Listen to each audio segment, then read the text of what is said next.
The More Show is supported by Mindscape, Paranormal and UFO Matrix magazines. Available for download on all major digital platforms.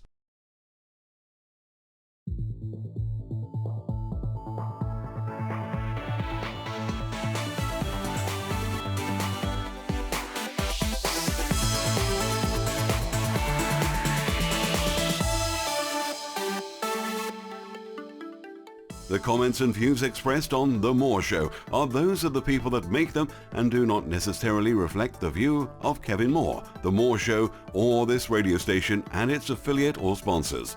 This show is for entertainment purposes only. Broadcasting from the UK and across the world on TV, radio and online. I bid you all good morning, good afternoon, good evening, wherever you may be in all the world's time zones. This is The More Show, and I'm your host, Kevin Moore. For the next hour, I'll be covering subjects that will open up your mind and provide you with information you may have never heard before. On today's show, I'm joined with Joanne Dimaggio, who is an inspired teacher and a member of the International Association for Regression Research and Therapies. She has been professionally pursuing past life research and therapy for over 25 years. Joanna has headed her own past life research center outside of Chicago and brought that to Virginia in 1995. She has also earned a master's in transpersonal studies degree and her spiritual mentor certification through Atlantic University. Joanna Dimaggio, welcome to the show. Thank you, Kevin. I'm glad to be here. Oh, it's great to have you on. I've been reading your book, and it's a really interesting book to do with past lives and communicating with your higher self to get in contact with some of those past lives as well. So, I mean, how did you get involved in all this type of work? Well, I've always been fascinated by the whole theory of reincarnation since I was a child. But didn't do much about it. Read a lot of books by Jeff Stern and Ruth Montgomery as a teenager, learned about Edgar Cayce. And then after 1987, when Shirley MacLaine came out on a Limb, that's when I really started to focus my attention on doing research on the topic of reincarnation. I founded a past life organization for research purposes and education purposes, and then later on became a past life therapist on my own and have been doing some research projects ever since. Okay. So, I mean, obviously, I've read that, at age 3, you had sort of altered states of consciousness awareness in a sense. Is that right? When I was 9, I had a situation in which I was able to access some information through writing, some past life information through writing. I had asked for a secret code. I was wanting to do something different where I could leave messages around the house where my parents wouldn't understand what I was talking about. And so I sat under the sink in the bathroom, which was the only private room in the house, and I said a little prayer, and I asked for guidance. I said, could you please give me a secret code? And then these little letters were forming, little symbols were forming on paper. And then 25 years later, I'm in a calligraphy class, and I find out that that was actually the Phoenician alphabet, which dated back to 1000 B.C. So as a 9-year-old, I stumbled into learning to access information from a higher source through the written word. And how did your parents take that as well? They didn't think anything of it. They actually ignored it, which is why I then abandoned that and thought that, they don't care about my secret code here. And so you can imagine my surprise when, like 25 years later, I'm in this class and the teacher is talking about the origin of handwriting, the very first alphabet. She pulls down a chart, and there are my symbols from when I was 9. And so it was a very eye-opening experience for me, to say the least. Incredible. And you mentioned Plexus there, which I believe stands for Past Life Exploration, Understanding, and Sharing. Is that right? Right. That's the organization I started is that still around going? The late 80s, early 90s. Yeah. And is that still operational? Or? No, it isn't. I had that when I was living outside of Chicago, and then I moved to Charlottesville, Virginia in 1995. Right. and so I had disbanded it by then. Okay. Now, you mentioned the great Edgar Cayce. Now, how did his work affect you, and what path did it take you on? Well, I became involved with the Association for Research and Enlightenment, which is the organization he founded in 1931, in the late 80s, 1987. Right, as I said, right after Shirley MacLaine came out with Out on a Limb.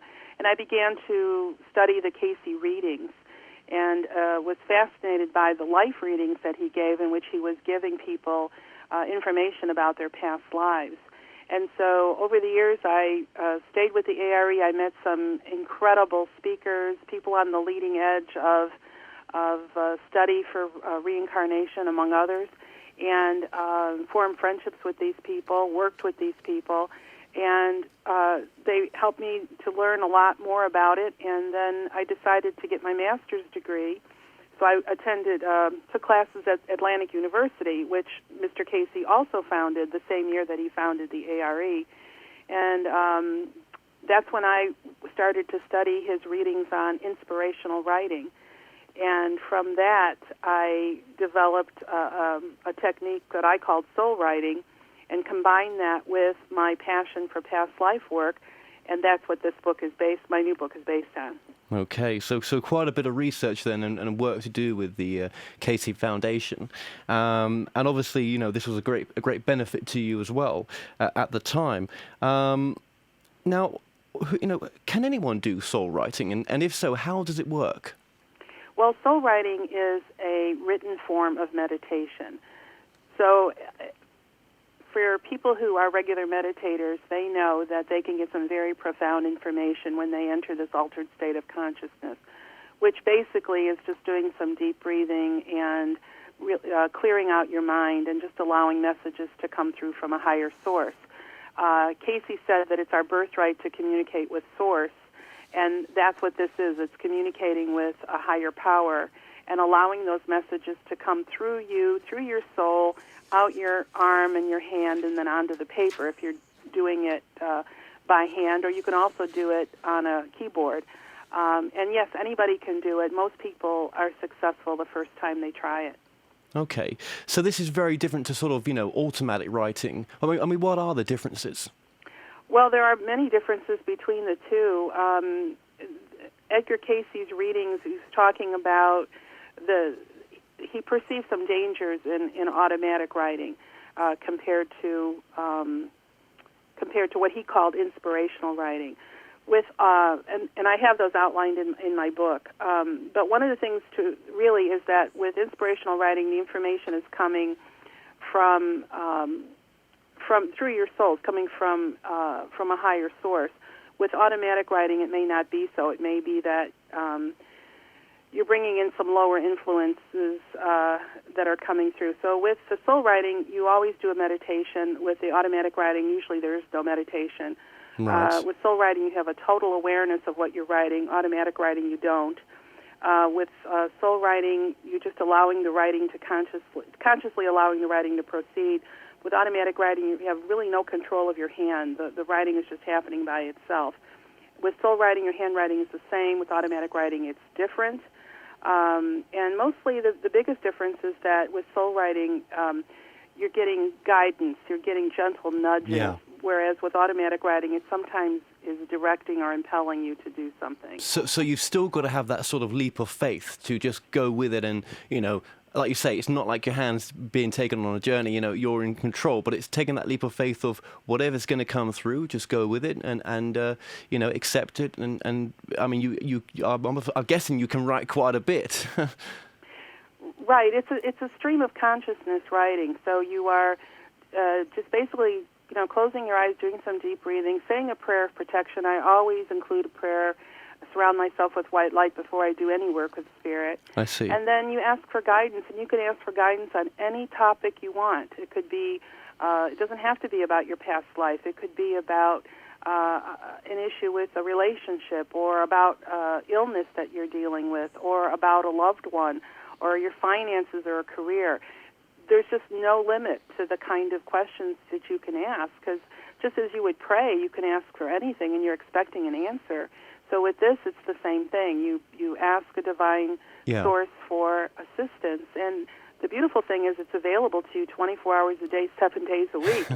So, and most of the people who do this sort of writing have commented that the thing that really they appreciate the most about it is that the sense that they're not alone, that there's always someone, something, some energy out there that is providing assistance to them. Yeah, and I suppose they haven't had to go to any medium or anything. Not that there's anything wrong with that. I'm just saying it's come more from them. It's more their truth. Exactly, because all answers are within. That's like basics metaphysics 101. A lot of people go to outside sources because they think that they have a special gift that they don't have, and that they need to get their input. And yet that information is available to all of us. And as a past life therapist, I could say that I'm putting myself out of business by telling people they could get past life information without benefit of a regression, but in truth they can. Well, I don't think it. Putting out of business. I think people would always want to experience, going through a session like a past life regression, because it's just another form and it's very different. And I find it fascinating. I mean, I've done a past life regression, and it is really, really interesting stuff.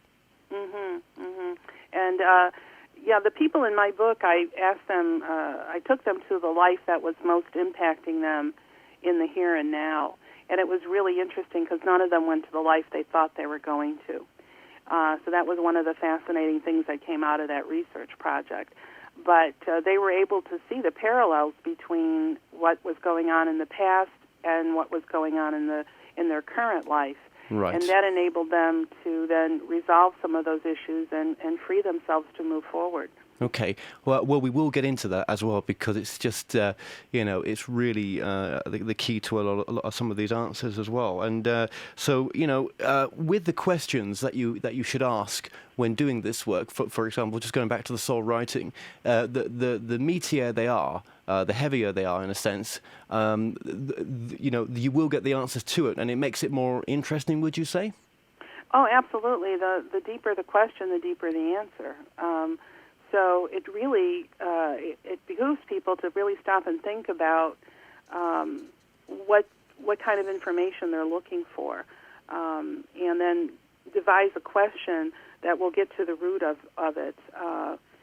Like, what is my mission in life? Why am I here? What did I come here to accomplish to move me to the next level of my soul's evolution? Or you can ask, what special skills and talents did I bring with me, and how can I apply them? So answers to those deeply introspective questions can only come from source. And so, as I said, the deeper the question, the deeper the answer. Can you speak to source directly, do you think? And I'll exchange that word for God. Absolutely, that's what this is all about. And I tell people there's no one answer in terms of who you're speaking to. Even Edgar Cayce didn't identify who was coming through for him when he was doing those 14,000 readings. They called it source. Well, source could be God. Some people are more comfortable to think that they're dealing with, they're talking to their guides, or an angel, or an ascended master, or their own higher self. For me, when I say source or the creative forces, I do mean God. So I'm feeling like this is my conversation with God. Wow. And what kind of stories have you sort of have channeled through yourself, in a sense? What have you, some of the interesting ones that you've sort of written, if you wouldn't mind sharing with the audience? Well, I use it mostly to get information on my soul's purpose and where I'm going. And if I get stuck in something and I don't have an answer, and I've exhausted every person I can think of to go for guidance, I do turn to the soul writing and get very valuable information. And a lot of it is so profound that I have to go back and read it several times, because I know that in a conscious state I would never have written something like that. For instance, when I did the project for my soul writing, or my first book, I asked, what is the difference between the universal law and the Ten Commandments? And I actually got a 2-week tutorial about each commandment and what it meant and the difference between it and a universal law.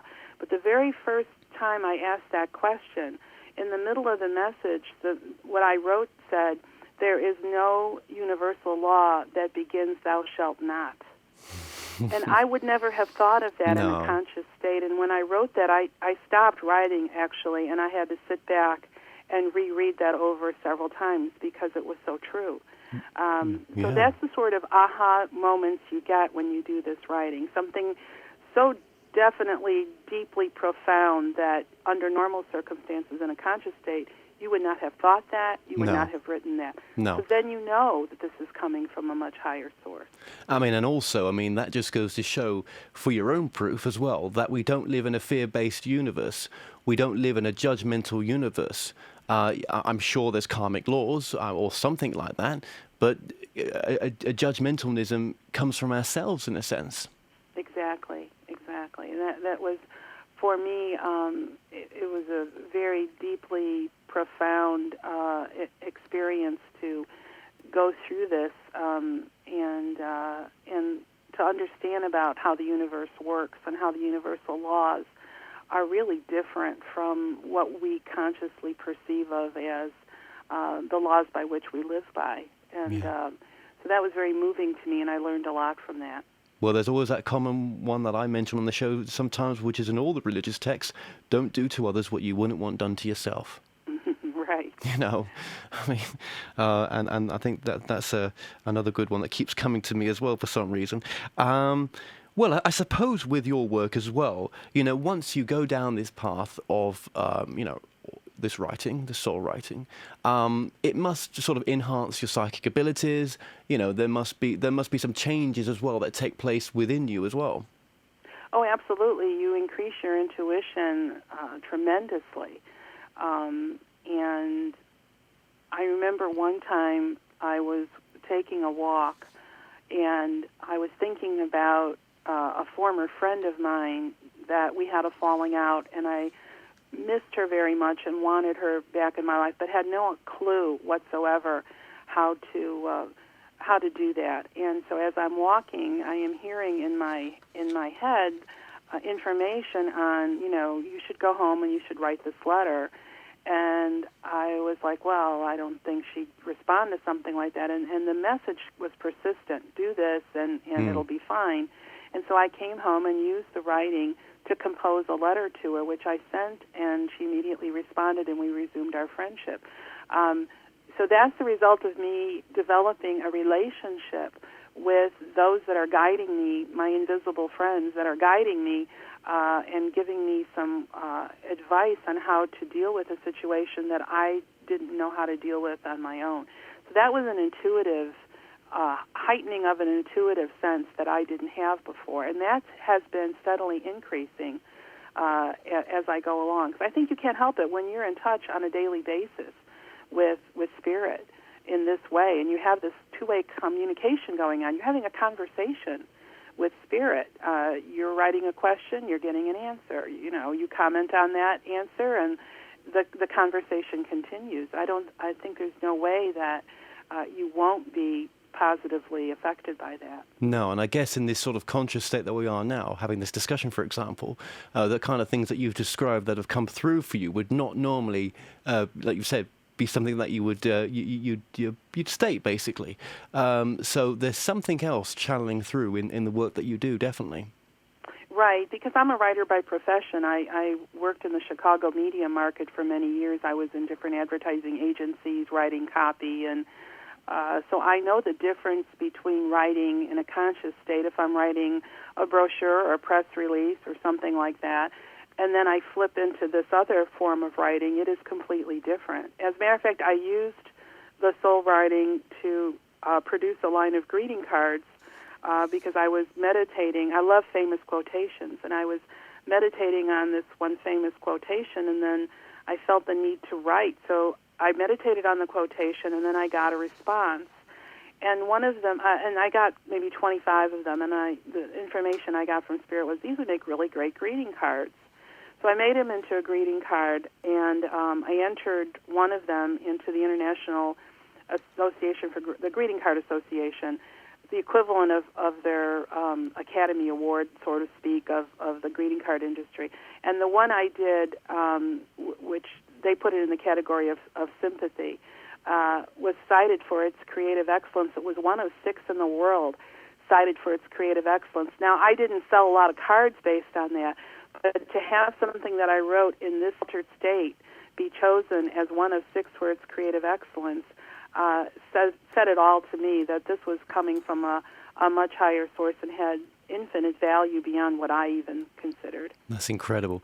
Well, on that note, we're just going to take a quick break, so stay tuned and we'll be right back.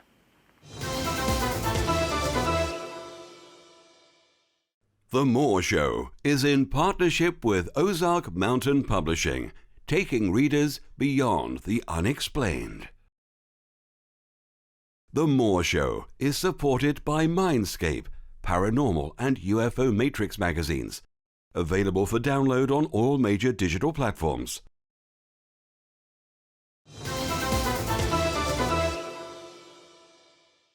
The comments and views expressed on The Moore Show are those of the people that make them and do not necessarily reflect the view of Kevin Moore, The Moore Show, or this radio station and its affiliate or sponsors. This show is for entertainment purposes only. Welcome back to the show. I'm currently joined by my guest, Joanne Dimaggio, author of the book Your Soul Remembers, Writing Conversations with Your Higher Self. Joanne, welcome back to the show. Thank you, Kevin. Now, just before the break there, one of the things I wanted to ask you as well was, in regards to healing as well. With your work, is there some sort of, can there be spontaneous healing with some of the messages that can come through? Oh, absolutely. As a matter of fact, one of the research participants that I worked with, his name was Frank, and he went back to a past life in Pompeii in 79 A.D. His name was Cleo. He was in his late teens, early 20s. He was working with a mentor to become a diviner in fire, meaning he could look into the fire and he could forecast the future. But Cleo was a very arrogant young man and very pompous.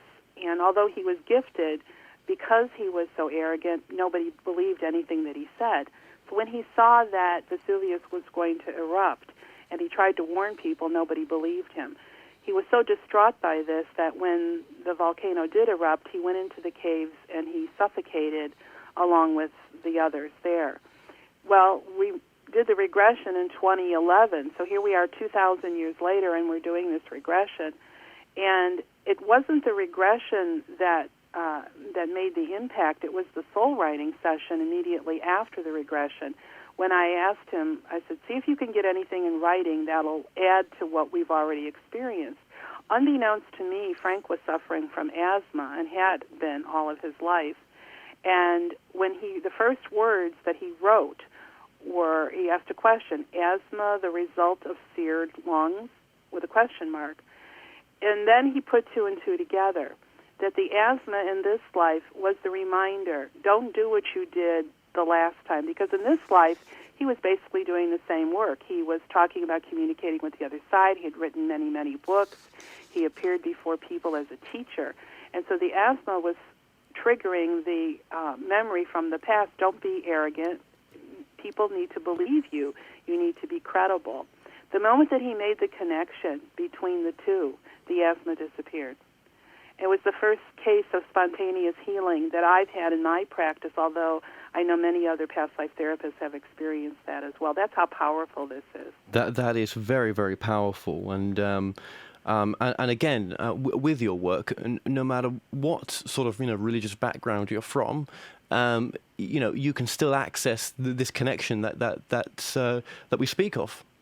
Absolutely, it doesn't really matter what your belief system is, because if you do believe in a higher power and that there is assistance available to you, all you have to do is ask for it, and it'll be there.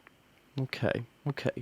So past lives then, why does it matter to know what we were up to in a past life? I mean, what effect does a past life have on this incarnation?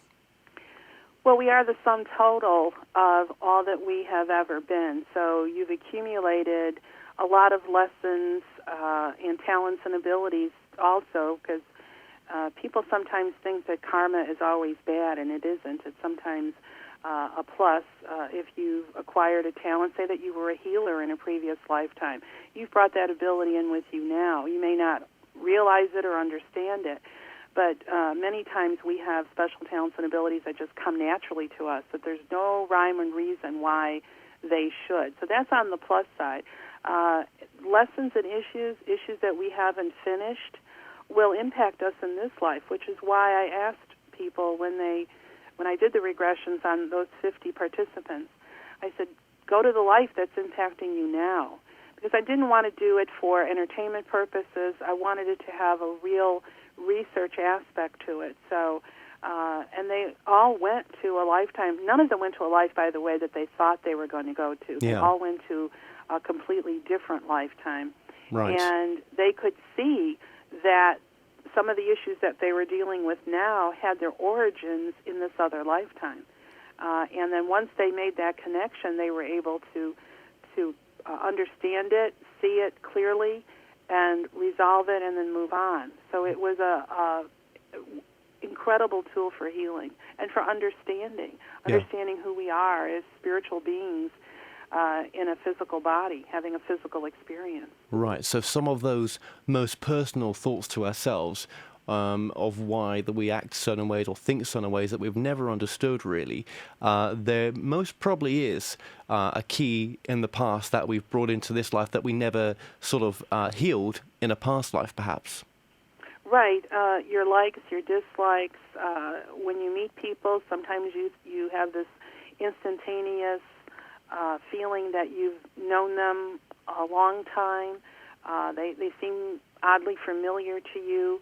They could be part of your soul family, soul groups that come in together. They incarnate together, and we keep exchanging our sexes. So we could have been male in the previous life or female in this life, or vice versa. You could have been a mother in a previous life, a sister, a father. We just keep changing our roles, but we're generally with the same folks, with the same group. And understanding that and recognizing that and being open to that gives you a much deeper understanding of who you are and why you're here. Yeah, I mean, it's that old million-dollar question, isn't it? You know, what is the purpose of the soul? Why does the soul come to this dimension to have an incarnation, in a human body? Exactly. One of the things that I hear people say all the time is, oh, he must be an old soul, or she must be an old soul, and why? Because they appear to be wiser than their years. I say that old souls are just slow learners, because in fact, according to the Cayce readings, all souls were created at the exact same time. It's the number of incarnations that we've had that has increased our wisdom. So a soul that keeps coming back over and over again to keep learning and learning and learning more about this physical plane of existence gives the impression of being much wiser, and is simply because of the number of times that they've incarnated. But our goal is all the same, and the goal is just simply to go back to whence we came.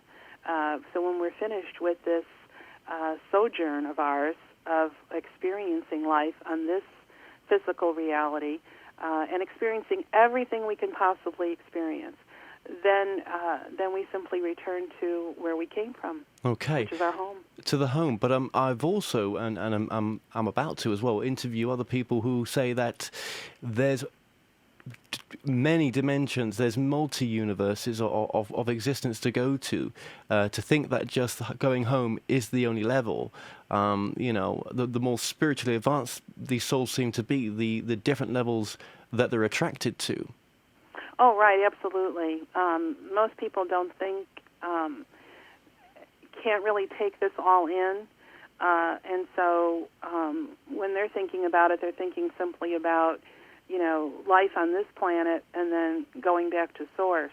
Yeah. But even in the Cayce material, he talks about other dimensions and about other planets that we go to. So that's incredible stuff. An unlimited amount of experiences out there for us. Oh, yeah. I mean, have you ever regressed somebody who's had a life off-world? I have, actually. That's only come up twice. But they describe life on another planet and talk very openly about what they experienced there, some of the problems that they experienced there, why they've come here. Some of them have a sadness about them, though, and missing their home. So I haven't had the experience of someone at another level, let's say. But yes, I have had at least two people who have identified themselves as having come from another planet. It's incredible stuff, isn't it? You know, when you get into this, the multi-layerness of it as well. Why do people have bad lives, do you think? Is there such thing as bad lives? Well, I think it depends on your perspective. All of us have lessons to learn, some more so than others, more severe than others, I should say. And they may choose that experience for a purpose of growth, the soul learning. And even Edgar Cayce he went from being Rata, which is a high priest in Egypt, to being John Bainbridge, who was a gambler and had a very shady life. So we have been all people. We have been everything. We've been good. We've been bad. We've been poor. We've been rich. We've been sickly. We've been healthy, strong and weak. We've just experienced it all. It's part of the balancing out. So there's an equation, and we just keep coming back until we have resolved all those issues and we have experienced every opportunity that we can. Yeah. I mean, your fear of death must have been pretty much diminished by now? Pretty much. I remember once I was in a group regression, and the woman next to me, or 2 seats away, was crying because she was witnessing her death. And the woman next to me turned to her and she said, I've died a lot of times. There's nothing to it. And I always remember that. I thought that was funny that she'd say something like that. But that's true. You're not really afraid. You know that the vehicle that you're in has a limited shelf life. You know, your soul goes on and on and on and on, but the vehicles that we choose, which are our bodies, only last a certain amount of time. So I look at it as, well, I have to trade in this vehicle for a new one, and so I just shed this one, and then go into spirit, review what's happened in the previous lives, and design a new one. And then when the time is right, pick your parents, pick the opportunities, and come back. Okay. Do you think future lives play a part in our current incarnation? Because if time doesn't exist where we end up going back to, then do you think everything has an effect? I think so. I had recently a client who came to me. This is just an example of how we set up a future lifetime. She came to me, and she was covered from head to toe with psoriasis. And she wanted to know what the source of it was, so we went to her previous life, and she was a call girl in the Old West. And the last thing she said, as her soul left her body, the last message she had was, I didn't like being touched. I don't want to be touched again. And so she set up the next lifetime in which this skin disease manifested, and as a result, she got her wish. So we really have to be careful where our thoughts are and where they're taking us. And so I've seen that time and time again. We try to make that connection about, well, why are things the way they are now?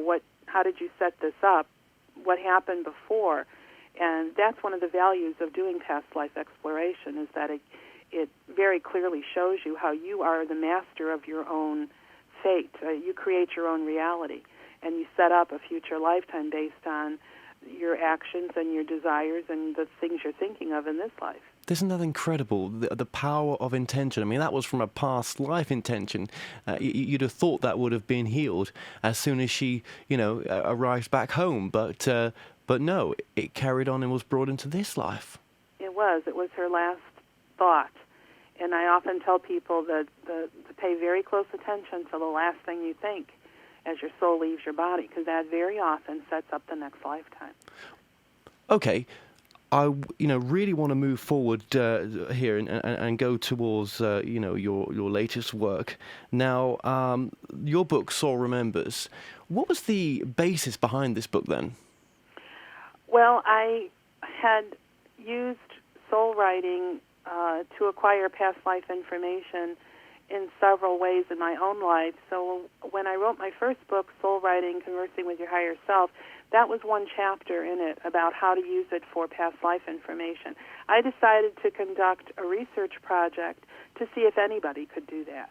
And so I enlisted 50 volunteers, and I had 43 women and 7 men, and they ranged in age from 23 to 81. And they represented all professions. I had a psychologist, I had teachers, I had computer technicians and nurses and homemakers and students, and just across the board, a lot of professional people. And out of those, 17 had never had a past life regression before, and 21 had never been in an altered state of consciousness.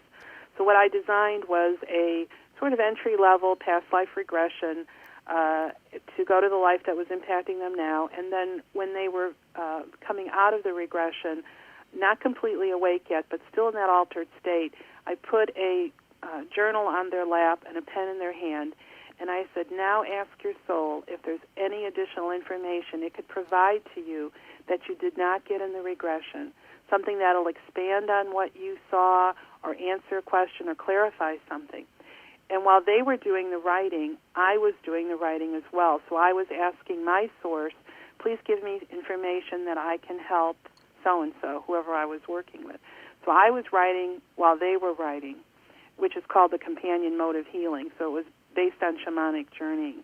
And I was doing the writing. And then when we were both finished writing, we would compare. We would read to each other what we wrote. And that's where all the magic happened, was in the writing. The regression part of it, the transcript is in the book, and that is fascinating storytelling. But the soul writing portion that the participant received and that I got on their behalf is what made all the difference. As I said with Frank, that's where the spontaneous healing came from.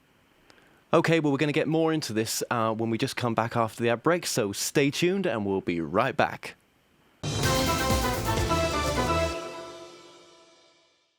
The More Show is in partnership with Ozark Mountain Publishing, taking readers beyond the unexplained. The More Show is supported by Mindscape, Paranormal and UFO Matrix magazines, available for download on all major digital platforms.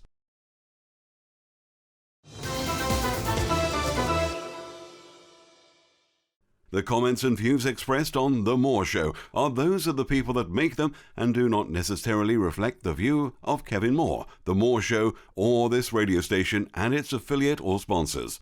This show is for entertainment purposes only. Welcome back to the show. I'm joined with my guest still, Joanne Dimaggio, author of the book Your Soul Remembers. Now, Joanne, just before the break there, you were just talking about your thesis for your latest book and how you broke it down to with different clients that you had in to get regress to past lives, which is amazing. I mean, when they came out of that regression, did they say that they made it up or they felt they had? That's one of the questions that they almost all asked.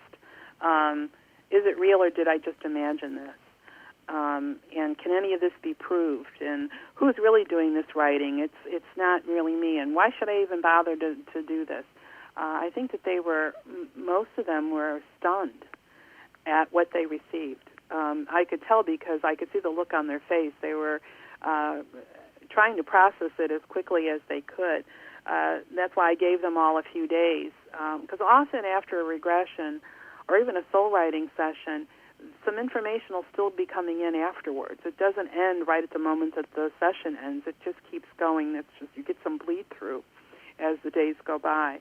And then I had them fill out a questionnaire, and when they had the time to sit and reflect, they all said basically the same thing, that the session, I think I said that 76% of them said that the soul writing portion explained, expanded, or clarified the information that they received in the regression. And about 68% of them said that they did have some bleed through. They did receive further insights as the days went on.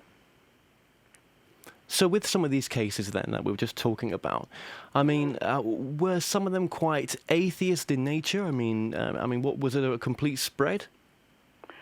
I don't know that I'd call any of them atheists. We really didn't get into what their spiritual beliefs were.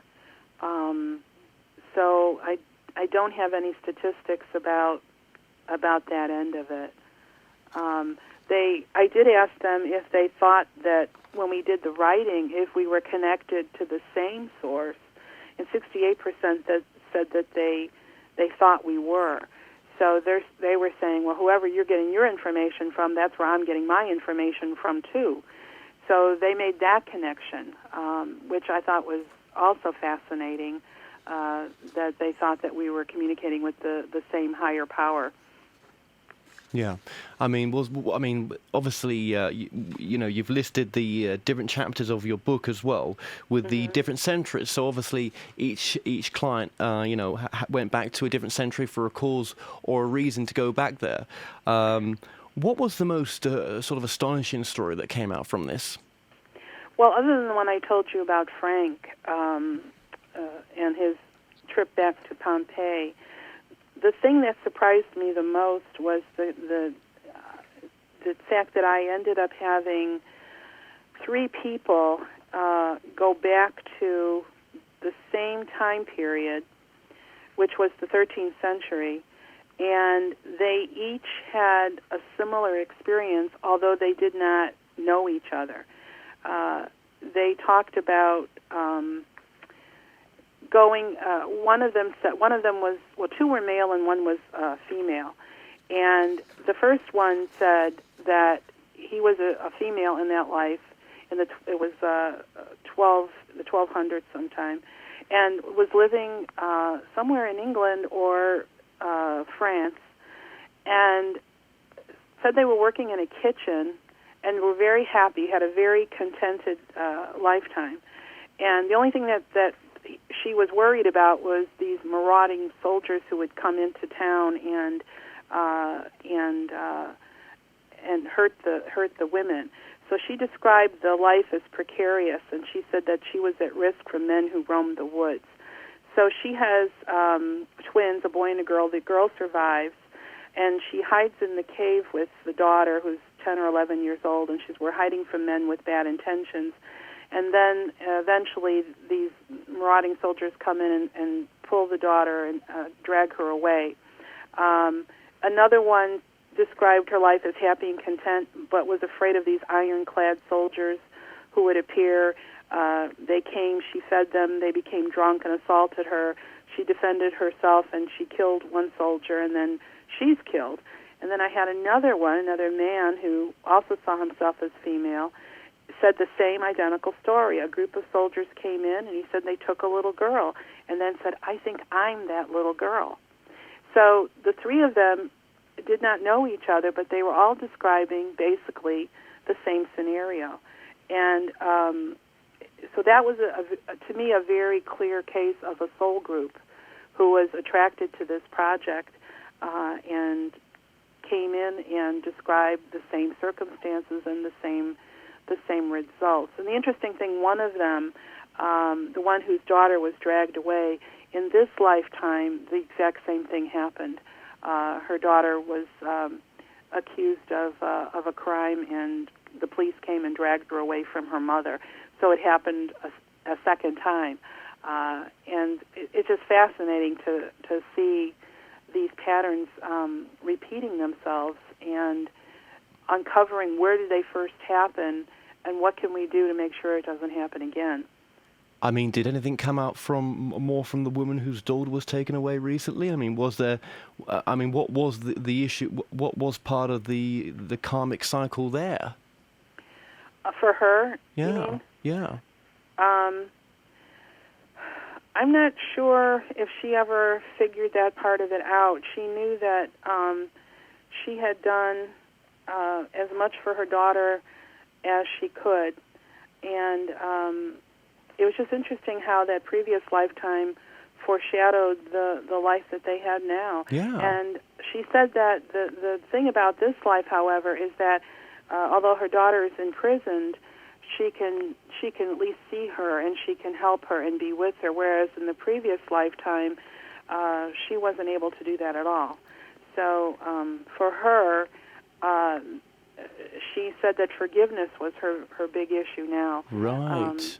And that's what she was working on. Right. See, you can never judge a soul, can you? No matter what that soul's done, no matter what's happening, you don't know what their purpose for being here is. Exactly. And there's always, when you find out what it is and you find out what the backstory is, you cannot help but have compassion. Yeah. And see them from a whole different perspective. I mean, isn't that incredible? That must have been incredible for you to have a soul group, in a sense. All these people that didn't know each other coming to you and then telling you partly the same story. And I mean, what more proof do you want for yourself? Exactly. And I had, this is a case of spirit taking my project and taking it to a whole different level. Because I did not anticipate this happening. And when it did happen, I sat there really stunned myself, and I thought, wow, this is really incredible. They must have all, on some cosmic level, been attracted to this project. Because to have all three say that they were young females, all three lived in the 13th century from 1203 to 1280, so within a 70-some-year amount of time. They all lived in Europe, and they were all described being afraid of invading soldiers, and then all three of them experienced a traumatic event at the hands of those soldiers. You can't make this stuff up. No. This. When people ask, well, was this my imagination? I said, well, would you really come up with this story on your own? No, that's right. And how has the research been received? I mean, what communities has it sort of fell into the lap of? Well, I have had many people at the different workshops that I conduct and different conferences have come up to me and told me that they very much appreciate that the book is based in a research project, as they feel that that lends a lot more credibility to it, and that research projects weren't being done in this area before. I had one doctor in California call me and ask me if I would, do I ever go out to California, and I said no, and he said, I would really love to work with you, have a regression with you. And I said, well, why is that? There are plenty of past life therapists in California. I live in Virginia. And he said, but nobody's doing what you're doing. And so one of the reviewers of the book said that they felt that this would be a standard on the shelves of every metaphysical library. So that was so gratifying for me to hear that. And a lot of my peers have been very supportive of this work, and a lot of people that I've done regressions with have said, I'll never see a regression as the same without the soul writing end of it. I won't do a regression without the soul writing end of it. So this was sort of the fulfillment of a prophecy that I had received sometime in the 1990s. I had asked I was in a channeling session, and it came to be my turn, and I said, nothing new is going on in past life work. It's the same old, same old. When is anybody going to do anything different? And the channeler said to me, well, there is something new and different. You just haven't written about it yet. So it took me 20-something years to figure that out and to combine my two passions, and I think that it's given a depth to the work that I didn't have before. Yeah, I mean, one of the pioneering past life regressionists that comes to my mind straight away is Dolores Cannon. Right. Her work is fascinating with what she brings through, and it really does push the limits of what could be possible. Right, I think that we're just scratching the surface right now. I think that there is just so much more that we can do. And, in the West, we have the problem of belief.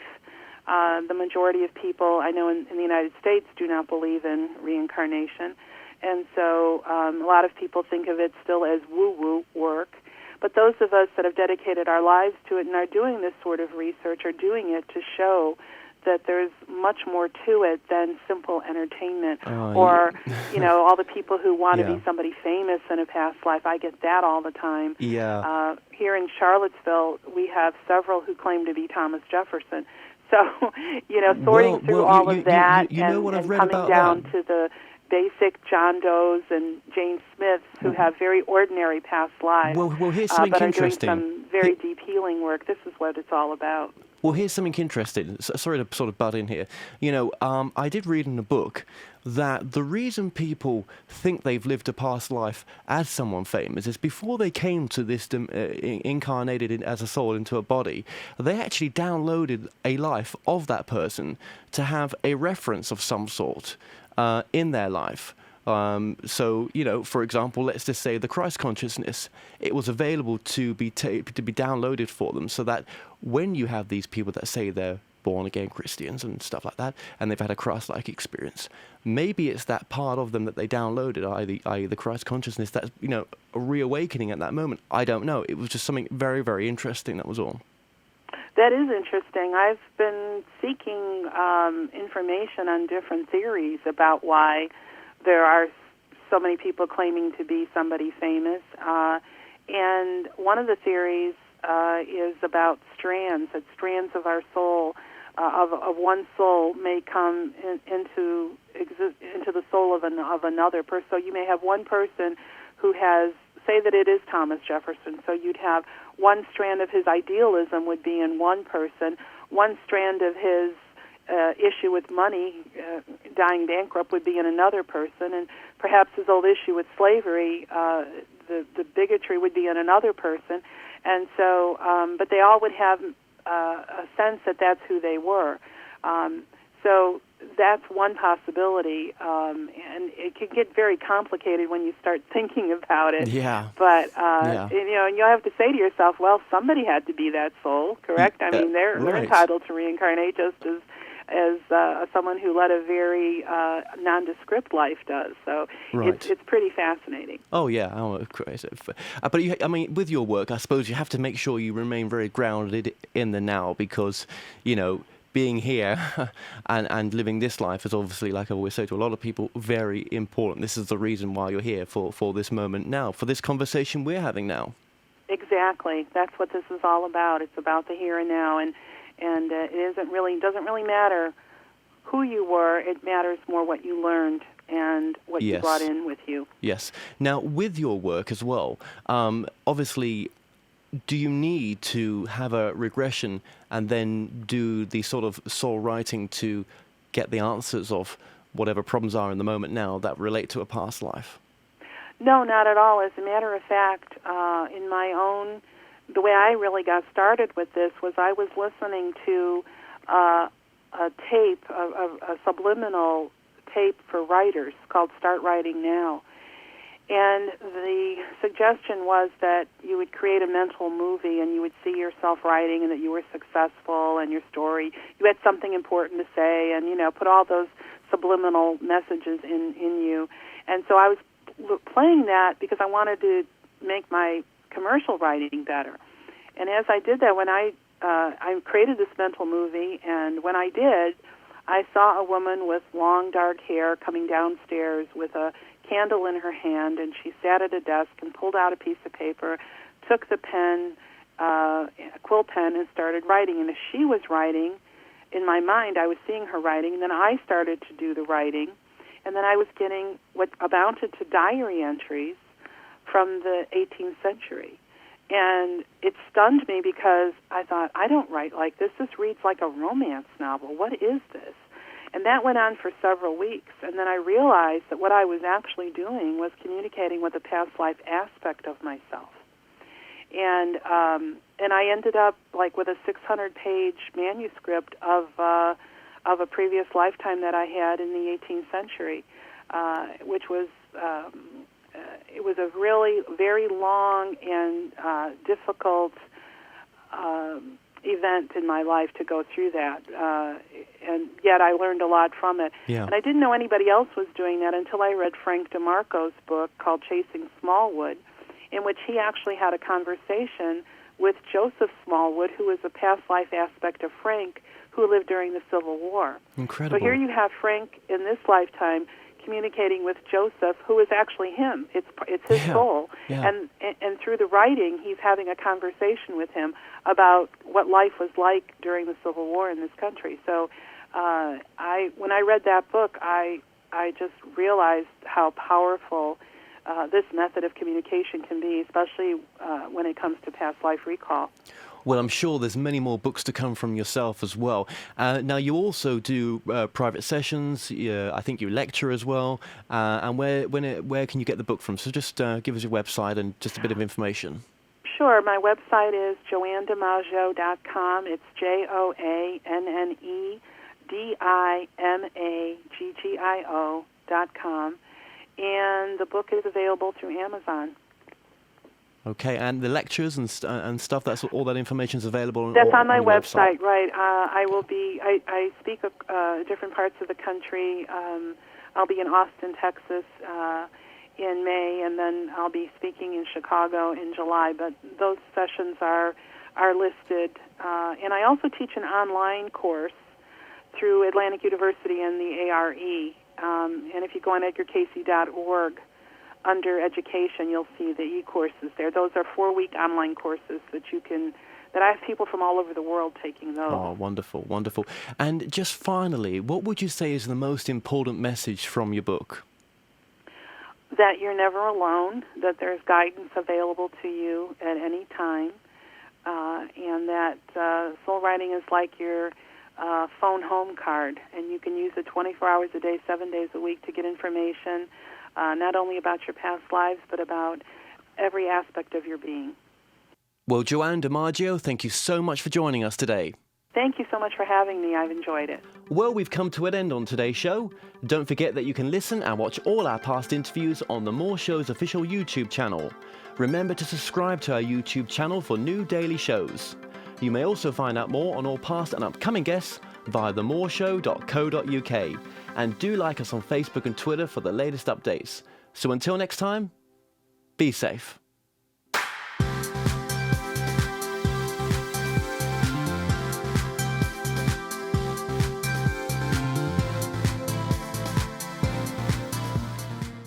The More Show is in partnership with Ozark Mountain Publishing, taking readers beyond the unexplained.